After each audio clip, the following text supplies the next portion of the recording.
안녕하십니까. 반도체 소식을 전하는 고독 달팽이 김석준 소장입니다. 오늘은 HBM 본도에 대해서 말씀을 드릴 건데요. 패러다임 시프트.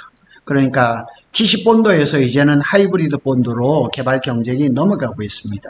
그거는 HBM3E 시장에서 HBM4, HBM4E로 이렇게 넘어간다고 보시면 되겠습니다. 그래서 하이브리드 본도라는 거는 완전히 다른, 사실상 완전히 다른 개념의 본도라고 보시면 됩니다. 지금까지는 TC 본도를 썼죠. 열 압착 방식이죠. 그런데 하이브리드 본도 방법은 조금 다릅니다. 좀 다른 게 아니라 많이 다릅니다. 카파 투 카파라고 해서 구리 대 구리. 그러니까 지금 TC 본도에서는 D램과 D램 사이에 뭔가를 넣어야 돼요. SK 하이닉스는 에폭시 같은 물질을 넣었고 삼성전자는 필름을 넣었거든요. 그런데 그런 게 필요 없어져 버리는 거예요. 그래서 기존의 TC 본드와는 새로운 차원의 새로운 이제 본드가 탄생을 하는 겁니다. 그래서 미리 제가 말씀을 드리지만 삼성전자는 HBM4부터 하이브리드 본딩을 쓴다고 했는데 사실은 지금 어느 회사든지 간에 완벽한 하이브리드 본도를 개발하지는 못했다는 거죠. 그러니 당연히 삼성전자는 HBM4를 지금 샘플을 초기 시험 테스트를 통과를 했다고 하는데 어느 걸로 만들었는지를 저한테 묻는 사람은 많은데 저도 대답을 하기가 좀 그렇습니다. 오늘 실마리를 한번 찾아보겠습니다. 기존에 이제 TC 본도는 우리가 잘 아는 것처럼 그리고 여기에도 지금 한계가 있고 미세화의 한계가 있어요. 20 마이크로미터거든요. 저전력 고속 신호 전달기에 이제 한계가 왔어요. 그러니까 열 압착을 하다 보니까 이런 문제가 발생하는데 하이브리드 본도는 열 압착 방식이 아닙니다. 그래서 구리 대 구리, 그러니까 카파 투 카파예요. 그러니까 뭐 사나막이니 뭐니 아무도 없습니다. 그냥 생 D램과 D램이 그냥 막 붙어버리는 거예요. 그러다 보니까 발열이라든가 두께라든가 이렇게 획기적으로 할 수가 있는 거죠. 그래서 기존의 TC 본도하고는 완전히 새로운 놈이 나타났다, 이렇게 한번 보시면 되겠습니다. 하이브리드 경쟁 구도를 좀 보겠습니다. 하이브리드 본도는 기존 TC 본도와 달리 범프가 없습니다. D램과 D램을 직접 연결하니까 얇고 빠르며 저전력을 구현을 할 수가 있고, HBM4 16단 아마 HBM4E부터는 필수라고 생각이 되고 또 시장 매출도 굉장히 큽니다. 그런데 뭐 이런 예상한 매출보다는 우리 한미반도체부터 먼저 한번 살펴보도록 하겠습니다. 한미반도체는 기존 로드맵에 2029년 HBM7부터 이게 이제 적용할 거라고 얘기를 했었거든요. 로드맵이 한번 나왔었어요. 여기 한미반도체 CTO인가요? 그분이 방송에 나와서 제가 하는 거를 제가 보고 캡처를 해서 한번 말씀을 드렸는데, 이렇게 되어 있어요. 하이브리드 본도를 HBM7 29년도에 이렇게 하기로 했는데, 이게 지금 삼성전자라든가 SK라든가 이 하이브리드 본도를 쓰고 싶어하는 회사하고 매칭이 안 돼요. 미스매칭이에요. 그래서 기존에 TC 본도 4로 HBM5까지 가능하다. 그리고 HBM6에서는 플럭스 리스를 쓴다. 플럭스 리스에 벌써 수주를 받았다. 이렇게 얘기를 했지만 27년 HBM6로 앞당겼습니다. 최근에 이런 수정을 한 거죠. 그러니까 자신있게 얘기를 했었는데 그게 안 맞아 떨어진 거예요. 하여튼 여기에 한번 그런 것들을 한번 쭉 살펴볼 겁니다. 하나 세미텍도 SK 하이닉스하고 하이브리드 본도를 개발한 지 한 5년 됐다는 얘기가 있었어요. 26년에 퀄 테스트를 예상을 하고 있고, 갑자기 또 LG전자가 이 시장에 뛰어들었거든요. 평택에 있는 생산 기술원을 통해서 28년 상용화 목표로 가지고도 하고 있고, 그 다음에 네덜란드의 베시가 이제 원래는 TC 본도에 가장 앞서 있는 회사인데, 미국의 어플라이드 머터리얼스하고 협력을 해서 가장 앞서 있다는 평가를 받습니다. 이미 고객사도 확보한 것으로 알려져 있습니다. 그러나 이 베시가 아무리 TC 본도를 잘 한다 하더라도 지금까지 TC 본도를 팔아먹은 실적이 없어요. 그러니까 배시의 TC 본드를 가져가지고 HBM을 만들어서 수율이 어떻다, 잘 나온다, 안 나온다, 뭐 이런 것이 없어요. 레퍼런스 이렇게 할 게 한 개도 없는 거예요. 이게 굉장히 중요한 거예요. 그러니까 삼성이라든가 SK 하이닉스에서도 배시의 제품을 쓰고 싶어도 아직 검증된 게 없어요. 그래서 시장의 관전 포인트는 단순히 TC본드 시장의 연장이 아니라 새로운 기술 시장으로 재편이 되는 거예요. 상용화 시기라든가 레퍼런스 확보가 주도권을 확보를 할 거예요. 점유율 역전 가능성도 존재를 하고 있는 거예요. 그러니까 이 장비 회사를 얘기를 하는 거예요. 지금 삼성이라든가 SK를 얘기를 하는 것이 아니라 이 하이브리드 본드 만드는 장비 회사의 점유율이 바뀔 가능성, 이 HBM 시장에서 이 본도의 시장이 변화될 가능성이 전국 시대가 될 수 있는 그런 가능성을 보여주고 있어요. 그래서 한미 반도체의 독주 체제가 흔들릴 수도 있고 27, 28년에 격전기가 될 가능성도 굉장히 많다는 사실입니다. 그런데 우리가 또 하나 살펴볼 것은 세메스를 또 그냥 넘어갈 수가 없잖아요. 그래서 세메스를 구체적으로 한번 좀 살펴보면 세메스는 지금 하이브리드 본도를 개발을 하고 있고 데모 진짜 그 전시 제품이죠. 그죠? 이 평가 단계까지 왔다는 것이 나와 있습니다. 세메스가 기존 HBM TC 본드 분야에서 국내 최고의 권위를 인정받아서 장용실 상을 이제 수상했다고 그럽니다. 근데 솔직하게 말씀을 드려서 세메스가 HBM 시장에서 그렇게 존재감이 있는 것은 아니죠. 왜냐면 세메스가 TC 본드를 가지고 삼성에다 공급을 해서 삼성의 HBM을 잘 만들어서 엔비디아에 납품하고 해야 되는데 실적이 없잖아요. 그래서 세메스도 HBM4 이후에 이후 세대를 대비해서 차세대 하이브리드 본드를 개발 중이며 현재 데모 제품을 평가 단계에 와 있다고 얘기를 합니다.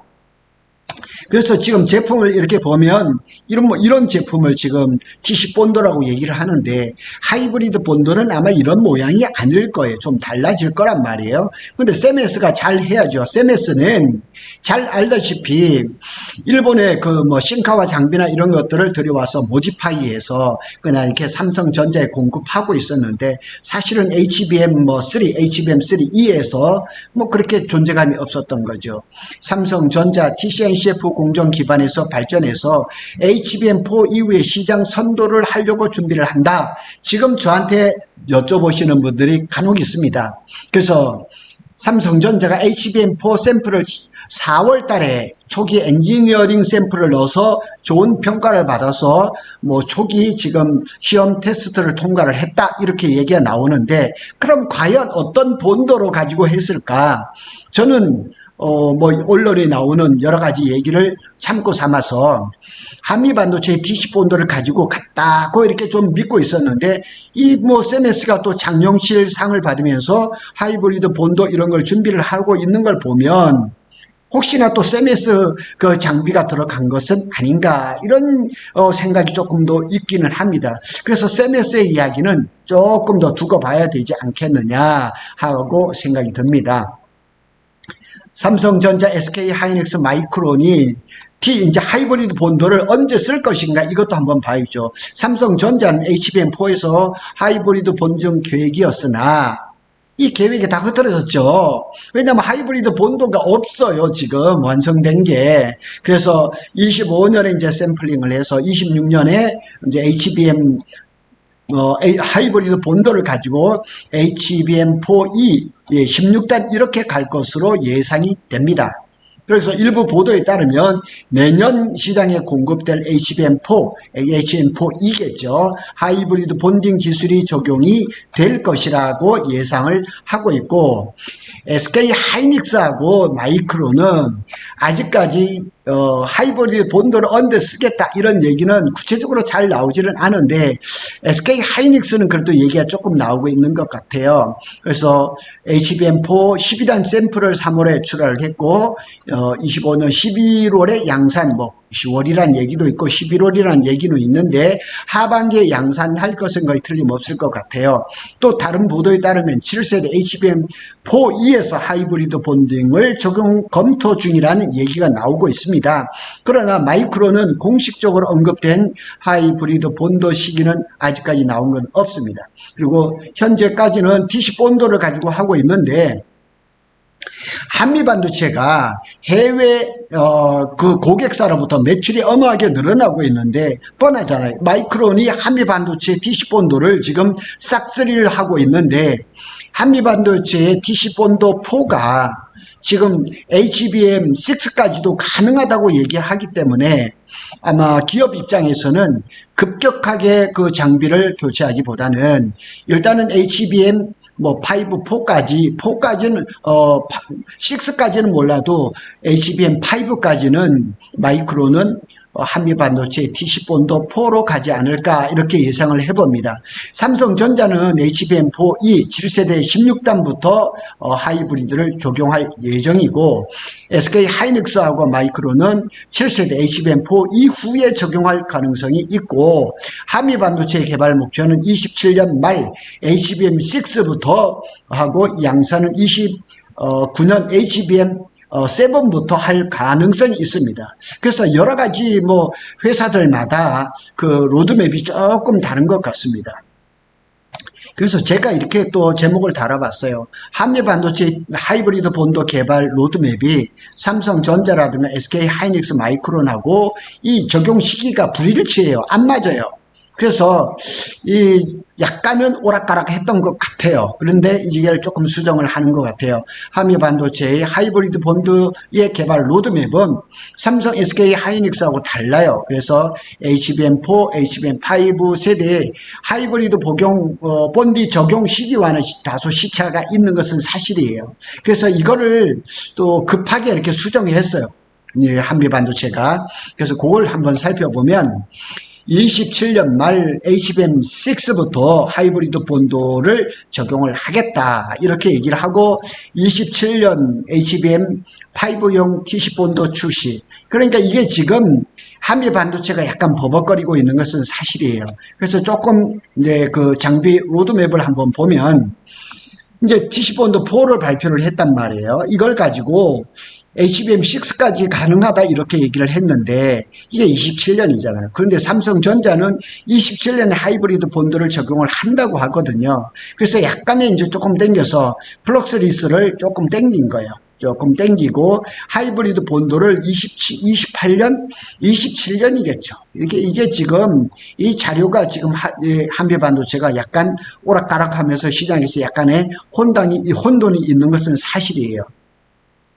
그래서 결론적으로 한번 보면 하이브리드 본도의 상업적 출시 시점은 27년 말이나 돼야지 이제 좀 될 것 같아 이런 생각이 들고 삼성전자, SK하이닉스, 마이크론 이 메모리 제조사들도 삼성전자는 7세대 HBM4E부터 16단 하이브리드 본도를 적용할 것인데 한미반도체를 쓸 것이 아니라 셈에 쓸 거라는 거는 지금 보도에 나온 것을 바탕으로 본다면 맞는 것 같아요.